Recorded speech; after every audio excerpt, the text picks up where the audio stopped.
ஹே guys, அஸ்ஸலாமு அலைக்கும். Welcome back to my channel creative craft by MS. எல்லோரும் எப்படி இருக்கீங்க? நல்லா இருக்கீங்கன்னு நம்புகிறேன். இன்றைக்கான வீடியோ என்னென்னா, நமக்கு ஒரு ஓல்டு கிளாக் கிடச்சிது காய்ஸ். இது கிட்டத்தட்ட ஒரு 10 இயர்ஸ் ஓல்டான கிளாக். ஸோ அது வந்து ஓடலை. ஸோ அதை வந்து பார்ட்டாக பிரித்து எடுத்துக்கிட்டேன். ஸோ அப்போந்தான் எனக்கு ஒரு ஐடியா தோணுச்சு, நம்ம ஏன் வந்து இதை ரீயூஸ் பண்ணி இதுக்கு வந்து உயிர் கொடுக்கக்கூடாது அப்படின்ற மாதிரி ஒரு தாட் வந்தது. ஸோ சரி ரீயூஸ் பண்ணலாமே அப்படின்னு சொல்லிட்டு ரெசின் ஆர்ட் இதில் வந்து ட்ரை பண்ணலாம் அப்படின்ற ஒரு ஐடியாவும் எனக்கு தோணுச்சுது. ஸோ வந்து ரெசின் எல்லாமே வாங்கிக்கிட்டு அதை வந்து 2:1 ரேஷியோவில் அதை வந்து மிக்ஸ் பண்ணி எடுத்துக்கிட்டேன்.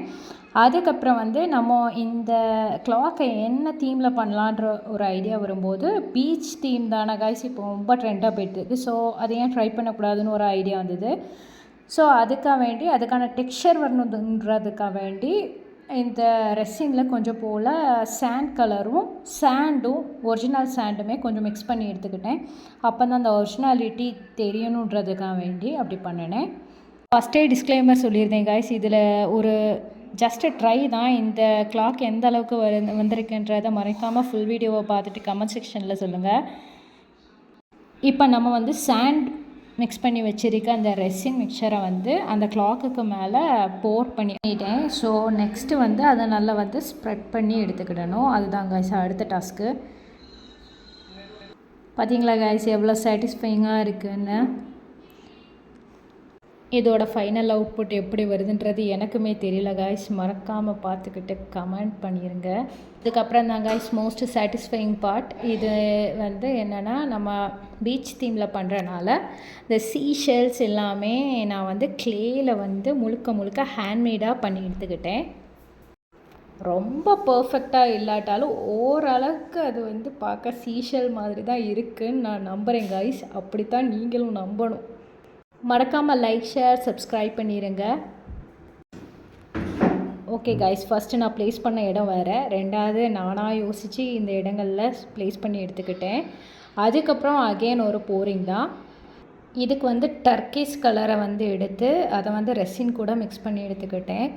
ஆக்சுவலாக அது டர்க்கிஷ் தான் யூஸ் பண்ணணுமான்னு தெரியாது. சரி நம்ம கொஞ்சம் வித்தியாசமாக ட்ரை பண்ணுவோமேன்னு சொல்லிட்டு டர்க்கிஷ் கலரை வந்து மிக்ஸ் பண்ணி சி அந்த பீச்சோட அந்த சீக்காக வேண்டி அதை வந்து போர் பண்ணி ஸ்ப்ரெட் பண்ணி எடுத்துக்கிட்டேன். ஓகே காய்ஸ், ஃபைனலாக ஸ்ப்ரெட் பண்ணுற வேலை முடிஞ்சிருச்சு. இனி அகெயின் வந்து இன்னொரு ப்ளூ கலர் எடுத்துக்கிட்டேன், டார்க் ப்ளூ. அந்த கலரையும் நம்ம ரெசினில் மிக்ஸ் பண்ணி அதை வந்து போர் பண்ணிக்கிட்டேன். சரி ஒரு காம்பினேஷனாக இருக்கட்டுமே அப்படின்றதுக்காக வேண்டி அதை வந்து யூஸ் பண்ணினேன். நெக்ஸ்ட்டு வந்து இதையுமே ஸ்ப்ரெட் பண்ணி எடுத்துக்கிட்டேன். இது எந்த அளவுக்கு வருதுன்னு தெரியல, பட் பாருங்கள் ஃபைனல் அவுட்புட் பிடிச்சிருந்தா ஓகே. இதை ஸ்ப்ரெட் பண்ணுறதுக்கப்புறம் இப்படி தான் காய்ஸ் இது வந்து வந்துச்சு. அப்புறம் காய்ஸ் இதில் உள்ளதுலே க்ரேஸியான பார்ட்னால் நான் இதை தான் சொல்லுவேன். என்னென்னா, க்ளே யூஸ் பண்ணி குட்டி ஒரு போட் மாதிரி செஞ்சு எடுத்துக்கிட்டேன். அப்போ தான் இது பார்க்க எக்ஸாக்டாக பீச் தீம்லே இருக்கும் அப்படின்றதுக்காக வேண்டி. இந்த குட்டி போட் எப்படி இருந்ததுன்றதை மறக்காமல் நம்ம கமெண்ட் செக்ஷனில் வந்து சொல்லிடுங்க. அப்புறம் இதை வால் டெக்கராக யூஸ் பண்ணலாமா பண்ணக்கூடாதான்றதையும் மறக்காமல் கமெண்ட் செக்ஷனில் சொல்லுங்கள். இது வந்து என்னோடய ஃபஸ்ட்டு ட்ரை தான் guys, so don't judge me. அந்த போட்டுக்கு அப்புறமா வந்து நான் கொஞ்சம் போல் ஒயிட் கலரை மிக்ஸ் பண்ணி அதை வந்து நம்ம அலையெல்லாம் வரும்ல கைஸ் பீச்சில், அதே மாதிரி வரணுன்றதுக்காக வேண்டி அதை வந்து ஒரு சைடு ஃபுல்லாக கொஞ்சமாக போர் பண்ணி எடுத்துக்கிட்டேன். அப்புறம் அந்த ஒயிட் கலரை ஃபுல்லாக அங்கங்கே அப்படி அழகாட்டு சைடில் ஃபுல்லாக நம்ம வந்து பீச் போனால் எப்படி இருக்குமோ அதே மாதிரி வரணுன்றதுக்காக வேண்டி அதை ஃபுல்லாக போர் பண்ணி எடுத்துக்கிட்டேன். இது கிட்டத்தட்ட அலை மாதிரி வரணும் கைஸ், அப்போ தான் இது வந்து ஓகே அப்படின்ற மாதிரி வரும். அதுக்கப்புறம் தான் கைஸ் ஒரு முக்கியமான பார்ட். இதில் வந்து ஆக்சுவலாக ஹீட் கன் அந்த மாதிரி ஏதாவது யூஸ் பண்ணணும், ப்ளோயர் அந்த மாதிரி ஏதாவது யூஸ் பண்ணணும். பட் என்கிட்ட அது வந்து இல்லை. அதனால வந்து நான் வந்து நம்ம பென் இருக்குல்ல கைஸ், அதில் உள்ளதை வந்து ஸ்ட்ரா மாதிரி யூஸ் பண்ணி அங்கங்கே கொஞ்சம் அதை வந்து ப்ளோ பண்ணி எடுத்துக்கிட்டேன். அப்புறம் கொஞ்சம் போல் வந்துச்சு. கிட்டத்தட்ட அப்படியே பீச் எஃபெக்ட் இல்லாட்டாலும் ஏதோ ஓரளவுக்கு பீச் எஃபெக்ட் இருந்தது. அதுக்கப்புறம் வந்து இதில் நம்பர் எல்லாத்தையுமே ஃபிக்ஸ் ஃபிக்ஸ் பண்ணி எடுத்துக்கிட்டேன். ஃபிக்ஸ் பண்ணது வந்து வீடியோ எடுக்க முடியல. ஸோ ஃபிக்ஸ் பண்ணது எவ்வளோ பர்ஃபெக்டாக வந்ததுன்றதை நீங்களே சொல்லுங்கள். அதுக்கப்புறம் வந்து ஒயிட் பெயிண்ட்டை வச்சு நம்ம கப்பல் ஃபுல்லாக வந்து ப்ளூ கலராக மாறிடுச்சு. ஸோ அந்த கப்பல் ஃபுல்லாத்தையும் ஒயிட் பெயிண்ட் அடித்து லைட்டாக எடுத்து விட்டுக்கிட்டேன். அதுக்கப்புறம் வந்து நம்ம ரெசினை போர் பண்ணதுனால அந்த சாண்ட் கலர் எல்லாமே சீஷெல் ஆயிடுச்சு. அதுக்கு மேலேலாம் லைட்டாக நம்ம அந்த சீஷல்ஸ் எல்லாமே வச்சுருந்தோம்ல, அதுக்கு மேலேயும் லைட்டாக அந்த ஒயிட் பெயிண்ட்டை வச்சு அந்த கலரை கொஞ்சம் என்ஹான்ஸ் பண்ணி விட்டுக்கிட்டேன். ஸோ காய்ஸ், இந்த பீச் தீம் உங்களுக்கு பிடிச்சிருந்ததா அப்படின்றத சொல்லுங்கள். இல்லை இன்னும் இம்ப்ரூவ் பண்ணணுமான்றதையும் மறக்காமல் கமெண்ட்ஸில் சொல்லுங்கள். இது வந்து நம்மளோட ஃபஸ்ட்டு ட்ரை தான் காய்ஸ். இது எந்தளவுக்கு இருக்குன்றத நீங்களே கமெண்ட் செக்ஷனில் சொல்லிடுங்க மறக்காமல் காய்ஸ் ப்ளீஸ். அப்புறம் காய்ஸ், நம்ம வந்து 1000 சப்ஸ்கிரைபர்ஸை ரீச் பண்ணிட்டோம் 2 வருஷத்துக்கு முன்னாடியே. பட் இன்னும் 2000 சப்ஸ்கிரைபர்ஸை ரீச் பண்ணலை. ஸோ அதுக்கு எல்லோரும் மறக்காமல் சப்ஸ்கிரைப், லைக், ஷேர் பண்ணிடுங்க. அப்புறம் வந்து இந்த கிளாக் ஃபுல்லாக முடிஞ்சிருச்சு. ஸோ இதை வந்து ஃபிக்ஸ் பண்ணி செக் பண்ணி பார்க்கணும். அதுதாங்க அடுத்த வேலை. இது வந்து கிளாக் மெஷின். இதை வந்து நான் வந்து ஆர்டர் போட்டிருந்தேன். அதை வந்து ஃபிக்ஸ் பண்ணிக்கிட்டு அதில் வந்து மேலே ஒரு ஸ்க்ரூ உண்டு, அதை வந்து ரிமூவ் பண்ணி அப்புறம் ஃபிக்ஸ் பண்ணிவிட்டு அதுக்கப்புறம் அதை வந்து டைட்டன் பண்ணி எடுத்துக்கிட்டோம். அப்படி தான் காய்ஸ் பண்ணியிருந்தேன். அப்புறம் காய்ஸ், இதுக்குள்ளே கிளாக் ஹேண்ட்ஸை ஃபிக்ஸ் பண்ணணும். ஸோ நான் வந்து ஃபஸ்ட்டு ஷார்ட்டர் ஹேண்டை வந்து ஃபிக்ஸ் பண்ண ட்ரை பண்ணினேன். அதில் வந்து இதுவுமே நான் ஆர்டர் போட்டு எடுத்தது தான். இது வந்து அந்த கிளாக் மெஷின் கூடவே செட்டாகவே கிடச்சிரும். நான் அப்படி பார்த்து தாங்க ஆர்டர் போட்டு எடுத்துக்கிட்டேன். அதுக்கப்புறம் இதை பார்த்தே ரொம்பவே லெங்க்த்தியாக இருந்த மாதிரி தோணுச்சுது. ஸோ அதை வந்து கொஞ்சம் கட் பண்ணி ஷார்டன் பண்ணி கூட கொஞ்சம் ஷார்டன் பண்ணி எடுத்துக்கிட்டேன். இதே மாதிரி தான் காய்ஸ் இந்த லாங்கர் ஹேண்ட்ஸுமே, அதாவது மினிட் ஹேண்ட்ஸுமே கொஞ்சம் ஓவர் ஹைட்டாக இருந்த மாதிரி தோணுச்சு. ஸோ அதையுமே நான் கொஞ்சம் கட் பண்ணி எடுத்துக்கிட்டேன்.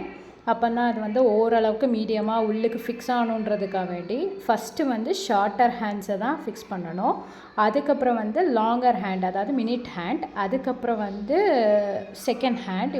எனக்கு வந்து இந்த செட்டோடி கிடைக்கும்போது கோல்டு கலர் செகண்ட் ஹேண்ட்ஸ் தான் கிடச்சிது. பட் என்கிட்ட வந்து அந்த ஓல்டு கிளாக்கில் வந்து ரிமூவ் பண்ணினேன்னு சொன்னேன்ல, அதிலேருந்து எனக்கு வந்து இந்த பிளாக் கலர் ஹேண்ட்ஸ் கிடச்சிது. ஸோ அந்த செகண்ட் ஹேண்ட்ஸை வந்து கோல்டு கலர் அப்படியே ரிப்ளேஸ் பண்ணி எடுத்துக்கிட்டேன்.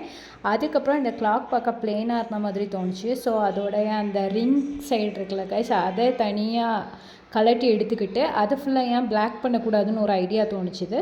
ஸோ அது ஃபுல்லாக வந்து பிளாக் ரெசினை மிக்ஸ் பண்ணி அதை வந்து போர் பண்ணி அதை வந்து ஸ்ப்ரெட் பண்ணி எடுத்துக்கிட்டேன். இதில் பெரிய டாஸ்க் என்னென்னா, நான் வச்சுருந்த டேபிள் ஃபுல்லாகவே அந்த ரெசின் ஃபுல்லாகவே கொட்டிருச்சு. உங்களுக்கே தெரியும், இந்த டேபிளுமே நான் வந்து டிஐஒய் பண்ண டேபிள் தான். கீழே வந்து ஸ்டிக்கர் தான். ஸோ அது எந்த அளவுக்கு அந்த ரெசின் வந்து அதில் ஒட்டுதா என்னன்றது எனக்கு தெரியலை. ஸோ ஃபைனலாக இப்படி தான் கைஸ் அந்த பிளாக் கலர் ஃபுல்லாக போர் பண்ணதுக்கப்புறம் இருந்துச்சு. நெக்ஸ்ட்டு சரி இதே எண்ணத்துக்கு ப்ளெயினாக விடணும் அப்படின்னு சொல்லிட்டு என்கிட்ட கொஞ்சம் கிளிட்டர்ஸ் இருந்தது. ஸோ அந்த கிளிட்டர்ஸ் அவ்வளோத்தையும் கொஞ்சமாக இந்த பக்கம் கொஞ்சமும் போர் பண்ணி எடுத்துக்கிட்டேன். அப்போ தான் ஒரு எலகண்ட் லுக் கொடுக்கணுன்றதுக்காக வேண்டிய இப்படி பண்ணினேன். அதுக்கப்புறம் அப்படியே ஆப்போசிட் சைடில் மேலே வந்து அந்த கோல்டன் கிளிட்டர்ஸை வந்து ஸ்ப்ரெட் பண்ணி எடுத்துக்கிட்டேன். அப்போ தான் கொஞ்சமாவது பார்க்க நல்லா இருக்கும்னு எனக்கு ஒரு ஐடியா தோணுச்சு. அப்புறம் வந்து இந்த ரிங் வந்து 24 ஹவர்ஸ்க்கு அப்புறம் இதை வந்து ஃபிக்ஸ் பண்ணி எடுத்துக்கிட்டேன். மேலே வந்து கிளாஸ் போட்டு எடுத்துக்கிட்டேன். அப்போ தான் கொஞ்ச நாள் வந்து தூசி அடையாமல் இருக்கும். ப்ளஸ் பார்க்க ஒரு நல்ல ஒரு லுக்கு கொடுக்கணுன்றதுக்காக வேண்டி அந்த அதில் உள்ள எதையுமே நான் மாற்றலை கைஸ். அப்புறம் ஃபைனலாக ஸ்க்ரூவை எல்லாத்தையும் போட்டு ஸ்க்ரீவ் பண்ணிவிட்டு ஸ்க்ரூ எல்லாத்தையும் போட்டு டைட்டன் பண்ணிவிட்டு இதோடைய ஃபைனல் லுக் எப்படி இருக்குன்றதை நீங்களே சொல்லுங்கள். என்னங்க காய்ஸ், ஃபஸ்ட்டு தலைகீழ வச்சுட்டேன், ஐம் ஸோ சாரி. நெக்ஸ்ட்டு இதோட லுக் இப்படி தான் காய்ஸ் இருந்தது. கிட்டத்தட்ட 1 மந்த் செலவழித்து நான் இந்த கிளாக்கை ரெடி பண்ணியிருக்கேன். மறக்காமல் இது எப்படி இருக்குன்றத கமெண்ட்ஸில் சொல்லுங்கள்.